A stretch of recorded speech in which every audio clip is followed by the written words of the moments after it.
So as much as I love the absolute universe and what's going on right now, we cannot forget about Marvel. And the Age of Revelation storyline has just kicked off, which could be one of these stories where the best part of it is how it starts, and then nothing interesting actually happens in the storyline, or it could be amazing. X-Men crossovers are oftentimes finicky in Marvel Comics. So what this does is this opens up and it says, this morning, I saw a United States Air Force Quinjet run afoul of a flight of Seraphim. What had just been 30,000 kilos of cutting-edge avionics was now the equivalent volume in marble, transmuted by Chrome's power.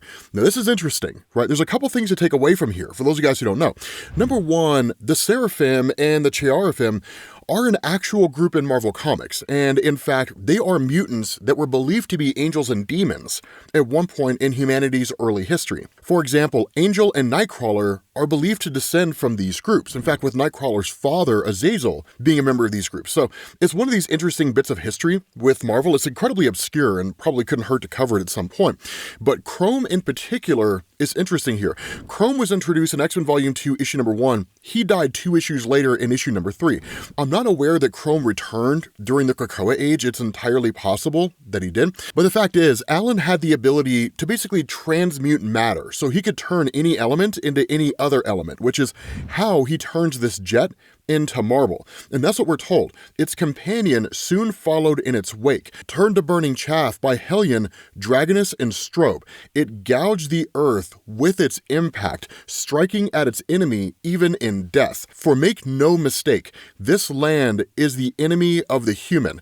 It is no longer any part of the much reduced United States of America. It is changed now, made inimical to human life, while at the same time nurturing mutant kind. My name is Shen Zorn, and I am a mutant and an X-Man. One of those things is very common now, and the other, very rare. And these are the Revelation territories, a land stolen for a second time, a heaven ruled by a devil. Now, when it comes to Zorn, in Marvel Comics, those of you guys who know about Grant Morrison and Chuck Austin's run, bear with me here, right? It certainly deserves its own explanation just because of how convoluted the whole idea behind Zorn is. A lot of you guys have probably heard the whole story about how Magneto was Zorn, Zorn was Magneto, but then it turned out that Magneto wasn't Zorn and that Zorn was pretending to be Magneto, and then it turns out there's 2 Zorn brothers, there's Shen and Kuan Yin. Yeah, that's a whole thing from Grant Morrison, Chuck Austin, and again, it probably deserves its own video. The important thing to understand is that Kuan Yin Zorn has a star for a head, and Shen Zorn has a black hole for a head, and so they wear iron masks to keep the world around them protected from their powers, and that's basically it. But this guy is going to basically be our narrator for the story, and it's not as though he's insane, so he is a reliable narrator for everything that's going on.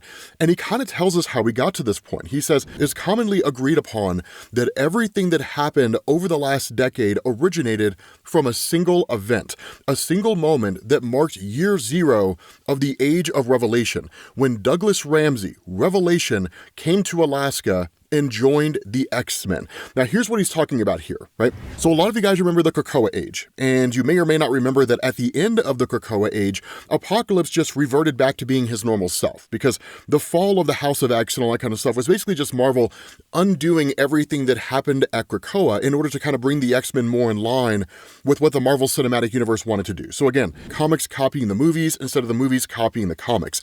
And so at the end of the fall of House of X, Apocalypse put on what you and I might call a tournament, but was really more of a gauntlet to determine who his successor was going to be, and Douglas Ramsey ended up being that guy. And so Douglas Ramsey, also known as Cypher, was given the new codename Revelation. And while he does inherently have the ability to essentially speak any language that he comes across outside of very select few, one of the adjustments to his power in the aftermath of his choosing by Apocalypse, and specifically in X-Men issue number 19 as part of Jed MacKay's run, is that he gained the ability to control other people through speech. And so that's what Zorn's talking about here. He says, I am inclined to agree. After all, I was there. We were beset on all sides back then. The Office of National Emergency represented the humans arrayed against us, while 3K represented the mutants.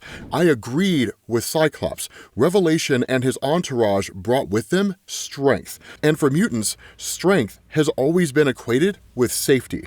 Now, what he's talking about here in relation to Alaska and 3K is that, as most of you guys may or may not know, at the end of the fall of House of X, when the X-Men titles were relaunched during From the Ashes, essentially the core X-Men roster, as we might call it, actually split up and fanned out, and Marvel used that to launch a bunch of different X-Men titles, a good chunk of which they ultimately canceled. But for Cyclops and his X-Men team, they took up residence in Alaska.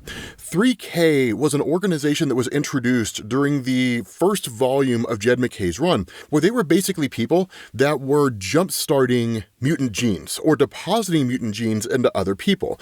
But in essence, they were trying to instigate a scenario where the mutant population would basically take over the world. And so that's why they're told the Office of National Emergency, which was a group that was launched post House of M, basically like Human Man, Sentinels, different things like that, why they represent humans, and 3K represents mutants. But Zorn continues on, and he says Douglas was very clever, almost frighteningly so, and he was very driven, fully frighteningly so. He was Revelation, the heir of Apocalypse. He had been given an impossible task and great power to accomplish it, to ensure that it was the fit who survived, and to ensure that the fit who survived were our people, mutants. But he was still Doug Ramsey, who had been the least fit of his generation of mutants, who wanted to create a better world for mutants, all mutants. How was he to do both? He needed more power. Now, here is what is considered an arguable statement when it comes to Doug Ramsey, that because his only real power is the ability to speak multiple languages, there is a credible argument to make in saying that he's not really the most capable of the mutants who were out there. Specifically, when you talk about things like Ten of Swords, where it sort of demonstrated the fact that he was no real measure of a fighter at all, that he was more of a politician, if you wanted to call it that, right? A man whose power came through speech, not force. But here's what makes him so interesting, because what Zorn says is that Douglas found his path to power in S.H.I.E.L.D. custody. Fabian Cortez, former acolyte, former upstart, former member of S.W.O.R.D. As Revelation and his companions represented power to us, so too did Cortez represent power to Revelation. Now, the reason why this statement's being made is because, for those of you guys who are unfamiliar, Fabian Cortez was originally introduced in X-Men Volume 2, Issue Number 1. Fabian has a lot of abilities, right? It's basically power manipulation, and he is both one of the most powerful mutants in Marvel Comics, but also one of the most wasted mutants in Marvel Comics. The reason being because while Fabian Cortez's most notable ability, and the one that you see him use pretty much all the time, is amplifying the powers of people around them to the point that it can actually become dangerous to that individual and their powers, he also has the ability to suppress powers. Now, we've never seen the full totality of what he can do, so we don't necessarily know if he's on the same level as Leech, who had the ability to shut down the powers of Franklin Richards. In fact, Leech was doing that during the 3 storyline from Jonathan Hickman's Fantastic Four, keeping Franklin's powers suppressed until Leech basically released Franklin's powers and allowed Franklin to hold his own against the forces of the negative zone. But regardless, assuming that he is on that level, then you're talking about a guy who can just shut down any mutant power that he comes across with no upper limit, which immediately makes him probably one of the most powerful defensive mutants in existence. But the fact is, the amplification of his abilities is really what Douglas is after. And so that's why Shin says, Revelation wanted Cortez, but we had enough enemies, and Cyclops was reluctant to attack a hardened S.H.I.E.L.D. facility without the proper planning. And so Doug simply says, agree with me. And Shin says, and that was when the first line was crossed, when Revelation first took control of the X-Men. And so he says, Maria Hill died in that raid. So did Magic. But while Hill stayed dead, the Dark Child did not, right? The dark persona of Ileana Rasputin. Now, we don't really see her over the course of this, but this is kind of an indication that she is a force that still exists out there, controlling the various demons of the limbo dimension. And so he says, after that disastrous raid, Cyclops stepped down as leader of the X-Men. Revelation was elected his replacement. Juggernaut left the team after Magic's death, as did I when Cyclops exited in disgrace, which was a mistake. The black hole anomaly that composes my brain is unaffected by Revelation's voice of God. Without a dissenting voice, the X-Men wholly became his creatures, and it would not be long before they were to face their first crisis. It began in Philadelphia. So what I hope you guys are kind of starting to notice here is that this is giving some hardcore Days of Future Past vibes. It's really feeling like Days of Future Past. That's why that story is so iconic, because in some capacity, it always kind of gets recirculated, or at least touched on, by various writers that have all since come after that story was written. And so it says, an illness that affected almost everyone, one with a shocking rate of fatality. The city was placed in quarantine almost immediately, sealed off by the military, but not all of them died. Those who survived were no longer human. They were mutants. Now, this illness is kind of a blend between the legacy virus and the Inhumanity storyline, right? Black Bolt, right? One of the greatest superheroes in the history of Marvel, detonating the Terrigen bomb and basically spreading the Inhuman myths across the globe, waking up all these individuals who basically had an Inhuman gene, even if they didn't know about it. Of course, a legacy virus basically being the 1990s equivalent of AIDS for the mutant population, to the point that it actually became deadly for humans as well. And essentially, Colossus died in order for Beast to develop a cure to get rid of the legacy virus. And that's why the return of Colossus during Joss Whedon's astonishing X-Men run is so significant, right? Because he was dead up to that point. And so Shen continues on. He says, it wasn't only the people who were changed. What they later came to call the X virus affected everything in Philadelphia and beyond. The air, the water, the very land itself became hostile to humans.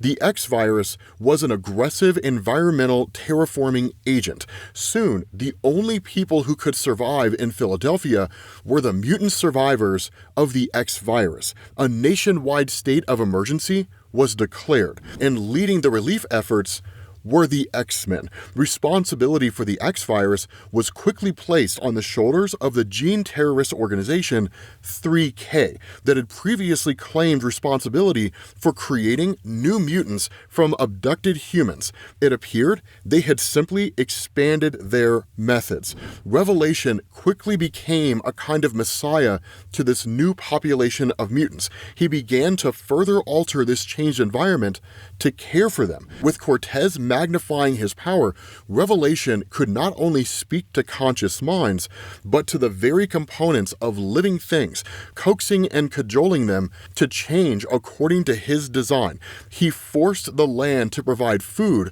for all who required it, to provide clean water, shelter. He remembered a land that did all these things and recreated it as best he could, and they loved him for it. And what's interesting here is, of course, this is giving off clear throwbacks to Krakoa, but Jed MacKay isn't really pitching this as like, well, it's a different kind of Krakoa, and it's not really Krakoa. No. He leans into it, right? He's like, I mean, yeah, this is kind of the return of Krakoa in a sort of twisted and screwed up way. But Shen continues on, and he says, Philadelphia remained a mutant city despite the CDC's efforts to reverse the effects of the X virus. It was not long before the United States was disabused of any notion of Philadelphia being returned to them, let alone any of the surrounding lands. And that's where Douglas speaks directly to the world. And he says, this land is changed. Like the people who live here, who continue to live here, it is not what it was before and never will be again. It is a mutant land. This mutant land knows its own. This mutant land protects its own. And as one of our own, this mutant land will be protected. And so Shen says that was the moment the Revelation territories effectively seceded from the United States of America. The moment when he went from savior to leader, when the danger began. Because he says first they sent soldiers for him, but their soldiers surrendered the moment they heard his words of lay down your weapons. Word spread, a mutant land for mutants, and we came from near and far. No one said it aloud. No one dared whisper its name. But Krakoa's memory was still fresh in the minds of so many of us. So when they gave up on soldiers and resorted instead to assassins, Revelation had any number of mutants to protect him. And when their assassins proved insufficient, when they had been driven mad by fear, a final choice was made. And this was literally nuking Philadelphia in an effort to destroy it all. So what you guys are kind of seeing here, right, even though whether or not it's the intention of Jed MacKay, is he's kind of fast-tracking the establishment of Krakoa. Because if you guys recall, this is kind of how things with Krakoa first popped off, right? The nation was created, it was a place only for mutants, humanity was fearful of mutants having their own location, and they instituted any number of strikes against them, right? Even sending like a wet work team in and successfully assassinating Xavier, only for us to learn about the resurrection protocols and the fact that he could be brought back from the dead. And so that's why Shin says Washington, D.C. airspace was protected with some of the most sophisticated teleport shielding known to man. Vanisher should never have been able to teleport anything within miles of the White House. But with Cortez's assistance, Vanisher was, in that moment, more powerful than he had ever been before. And so he teleported that nuclear bomb right to the White House, and it obliterated Washington, D.C. And it just says, the United States never fully recovered. It's insane, right? Like, the mutant population wiped out the heart of America's governing body. Now there is no governing body. It just comes down to those governors who were able to maintain power and whatever petty warlords or strongmen who rose to take their place. And so he says, the terraforming effect of the X-virus spread. No quarantine, no walls or checkpoints could contain it. Within a year, it had spread from Lancaster in the west to the Atlantic Ocean. Now, in year 10, the Age of Revelation, this mutant land has swallowed most of the eastern seaboard of the United States of America, and still it spreads. And its undisputed master, the Lord of the territories that bear its name, Doug Ramsey, Revelation. Now Philadelphia is the seat of his power. The Revelation territories are a loose nation at best, lacking the infrastructure of the old United States, but a nation where every citizen possesses a mutant power makes up for any lack. Cortez, the first of Revelation's choristers, has been joined by others, each capable of pushing their master's power even further. His inner circle, his most trusted servants, and thus did Revelation shape the better world that he had hoped for, a land where only the fit may survive, and where the fit are mutants, and all built upon lies. What's crazy about this is that as time has passed, he's basically turned into Apocalypse. He looks so much like Apocalypse. And so this aspect of lies that Shin is talking about, he says, for as I said, we live in a heaven ruled by a devil. For as I said, I do not believe that he was mad then. For as I implied, I believe he is now. The borders of the Revelation territories are filled with Babels, humans and mutants who have incurred Revelation's wrath in some form. He took the language from them, stripped from their minds the very concept of communication. Children spy on their parents for any sign of dissent. These are so-called Omega Kids, reporting to Revelation spy master Quentin Quire, and everywhere Revelation's chosen his seraphim enforce his will without mercy. If we live in a heaven, it is a stolen one. This mutant land was raised upon the bones of the sapiens dead. If Revelation was not mad before, I believe he is now. For we few remaining X-Men have uncovered his greatest lie, and its enormity would drive everyone mad. So the very structure and makeup of this place is pulling from a variety of storylines over the course of Marvel, right? You've got a little bit of the Krakoa age here. You've got some Age of Apocalypse thrown in here. You've got some Days of Future Past. There's even a little bit of Age of X tossed in here. And you could make an argument that there's like a dash of Here Comes Tomorrow, right? But all these kind of future dystopian storylines are kind of having these threads pulled and brought together by Jed MacKay. It's why he's such an incredible writer. And so what you end up finding out is that this whole backstory is being told by Shin as he's making his way to what is in effect the last holdout of those mutants out there that represent what is in effect a rebel force. Because he talks about having written his book, right? How he's kind of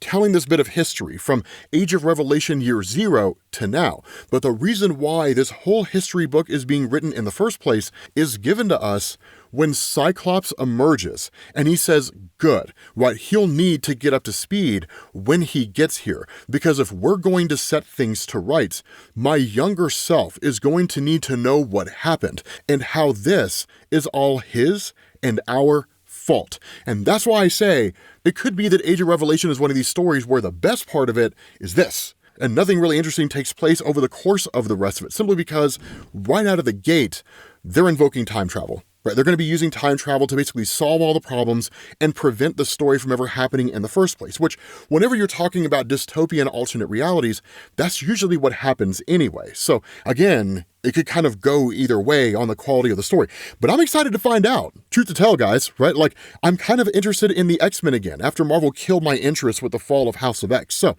with that being said, guys, we're going to bring this to an end. Hopefully you guys enjoyed this video. If you did, drop a like, make sure you hit the subscribe button, and I will catch you all later. Peace.